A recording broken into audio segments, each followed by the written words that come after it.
You ever notice that every candidate on TV nowadays sounds like they joined a cult whose holy sacrament is a campaign donation?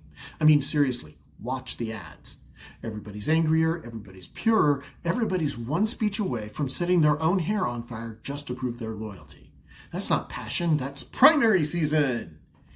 You already know the brochure version. This is democracy in action. Voters are choosing their leaders.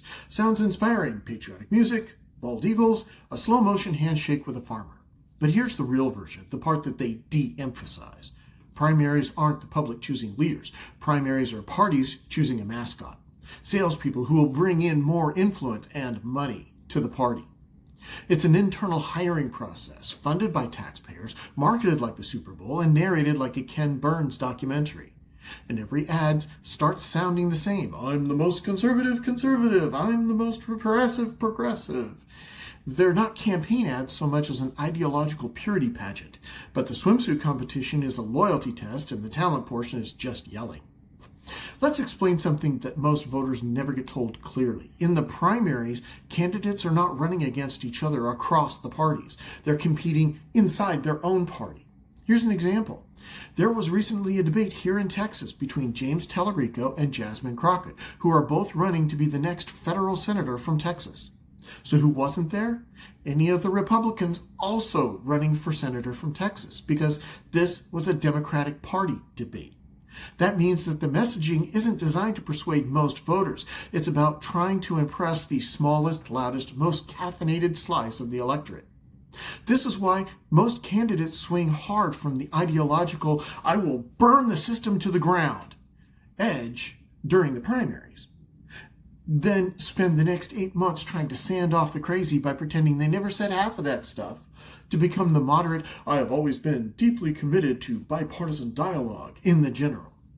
It's a political mullet, extremism in the primaries and moderation in the general.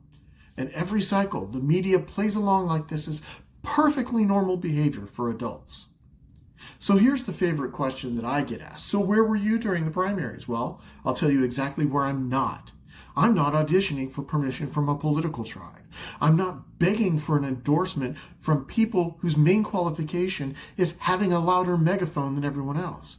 Because libertarian parties nominate our candidates by in-person convention. We meet, we debate, we vote, we go home. No 6-month ad war, no ideological Hunger Games, no billion-dollar theater production starring people who immediately start contradicting themselves the moment the primary polls close.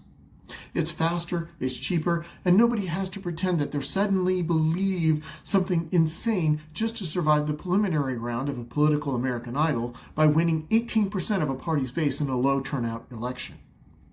Meanwhile, the big parties burn through millions of dollars just to decide which nearly identical candidate gets to pretend that they're different for a living, and which of the same tired talking points gets to be printed on yard signs. That's not democracy, that's branding. And here's the funniest part. The same people who say that the government should be efficient continue to defend a nomination system that burns mountains of cash to produce candidates who immediately start walking back their own positions. That's like paying for a steak dinner but being served a photo of a cow. So here's the heretical libertarian perspective.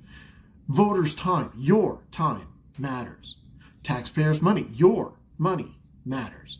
Honesty matters. So instead of only talking to party members for half of the year and pretending that I care about everyone else later, I talk to everyone from the start.